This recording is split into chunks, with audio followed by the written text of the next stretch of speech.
K. Nandasena, a resident of Bindunuwava in Bandarawala, has lost vision in one eye. On the 4th of April 2023, he was admitted to the Newsfirst District Hospital in order to undergo a cataract surgery. 2 days later, he was discharged and sent home, and from the 6th of April, he started losing his vision until he completely lost vision in one eye. I was told to get admitted on the 4th of April and the surgery was performed on the 5th of April, and on the 6th of April I was discharged. I started losing my vision. On the 22nd of April I admitted myself again. I was given treatment twice. I am a businessman and I cannot see at all.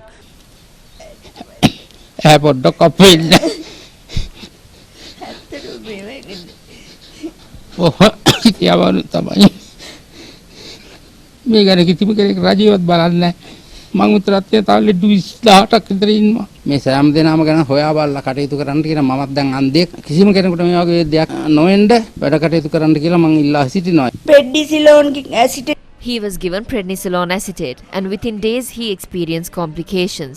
We informed the doctor and he asked if we had not seen the news. Then we got to know that an Indian manufactured medicine was substandard and to report to the hospital immediately. We've informed the officials countless times about this. Please look into this issue. සෞඛ්‍ය අමාත්‍යාංශයට 10 වාරයක් කතා කරලා තියෙනවා. අපේ ඇස්වලින් ගැන කඳුළු ගැන මේ දුක් ගැනවිල්ල බලන්න. Tilak Jayaratna from Valapani is also facing the same issue. Newsfirst came into contact with Jayaratna when he was in Colombo to obtain treatment. I cannot see clearly. The light is yellow. The ministry conducted an investigation and I gave a statement on the 18th of June. There are those who will never recover. I am here in Colombo after obtaining a loan.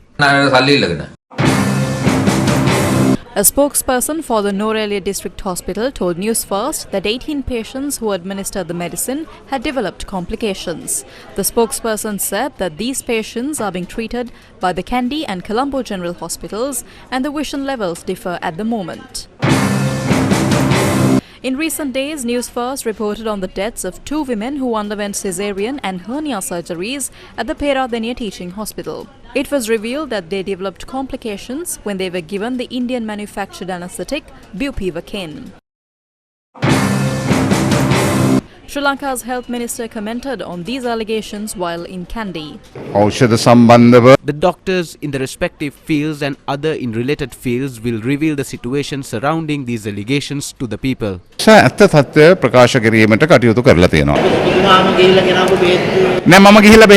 I did not bring the medicine. That question is wrong.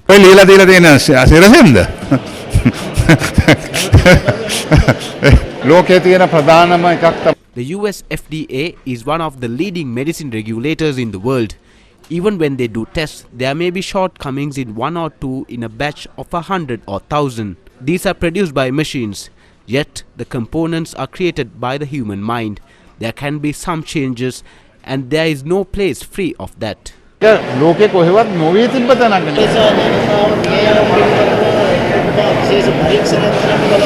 ඔබතුමා පූර්ණ නිගමනයකට යනවා විශ්ව වෙලා මිය ගියයි කියලා. නෑ හරිය ඉතින් දෙමව්පියෝ කියනවා නම් ඒ ගැන කවුද හොයන්න ඕනේ? නෑ මම පරීක්ෂණ කරන්නේ නෑ. පරීක්ෂණ කරන කණ්ඩායම් ඉන්නවා.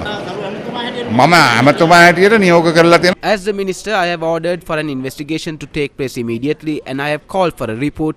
If there is an issue, action will be taken against them. සම්බන්ධව කටයුතු කරන ආකාරයට කටයුතු කරන්න. හරි. ඔව්. ඔතනයි කටහඬ වෙනස් වෙලා අයියේ. මම ඒකෙන් දැන් මම කීවරේ මම ගිහිල්ලා බෙහෙත් ගෙනල්ලා නැහැ. ඒක අමූලික බොරුවක්. එච්චරයි. හරිද? සතුටුද? දැන් සතුටුද? The National Medicines Regulatory Authority plays a leading role in protecting and improving public health, and they responded to the developments recently. The Indian manufactured anesthetic was imported to Sri Lanka via the emergency purchasing provisions, while the medication provided following the eye surgery was imported with the registration. We cannot go for 100% quality. We have issues. When medicines are imported, random samples are taken for testing and quality inspection. We cannot do that in Sri Lanka because the cost is high and we do not have the laboratories. We do not have experts. Furthermore, we can stop this by conducting random tests. What is the assurance that can be given to the public over the quality of available medicine when the regulatory body does not have a proper quality control mechanism? It's been 30 years since a laboratory was provided to the NMRA. The NMRA wants to close down the laboratory. The CEO of the NMRA was always asking the staff about the need for such a laboratory. 50% of the equipment is out of order. That is why we want the health minister to make a visit. The quality control mechanism is done scientifically. No one can import and distribute medicines as they please. The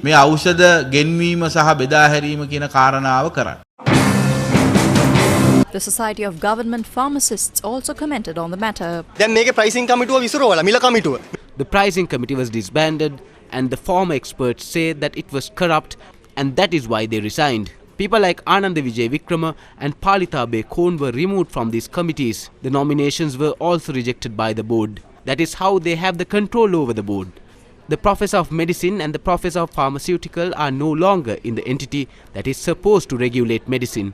For the first time in history, those positions are empty.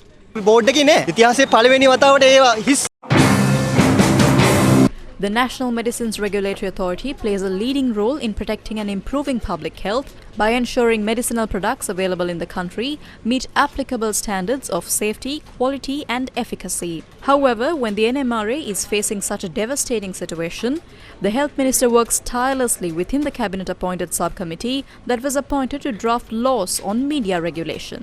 When questions were continuously posed on medicines, the Minister also commented on the need to regulate the media. We report, you decide. There are some who say we report, you decide. I am not sure of them. But when we report to decide, a person with no awareness only asks about that. They say that they will report and leave it to you to decide. They cannot decide because the health sector will decide. There is an issue over the concept and we all are not perfect.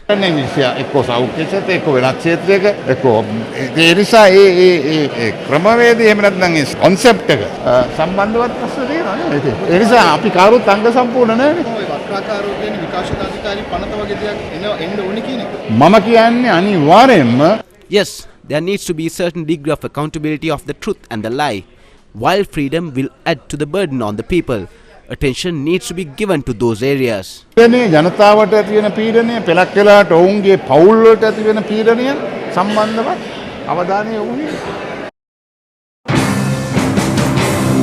When the minister was involved in the subcommittee to draft laws on media regulation, do you recall the response given by the NMRA on deciding the lives of the people? There is the problem of Amal Bisro. You cannot find a single house in which no death has taken place. When a registered medicine has expired, another unregistered medicine has also expired. Things like that happen. It cannot be stopped. When the responsibility of creating the drug regulatory authority of our country, which comments so lightly on people's lives, is in his hands, the health minister is trying to silence the media. Minister, get the National Medicines Regulatory Authority back on track. Teach them how to give a scientific reply to the public as a responsible institution. We must remind you that this is a matter for which people have to pay with their lives. In order to cover up corruption, fraud, theft and thuggery, and to stop the general public from talking about it and getting to know about it, the media can be silenced. In the past, people came to know about the investigations done by large-scale fraud and corruption investigation agencies and the cases heard before the courts thanks to the media. You can silence the media to cover up all of this. But before that, shouldn't you create a proper mechanism to properly regulate medicines that save lives?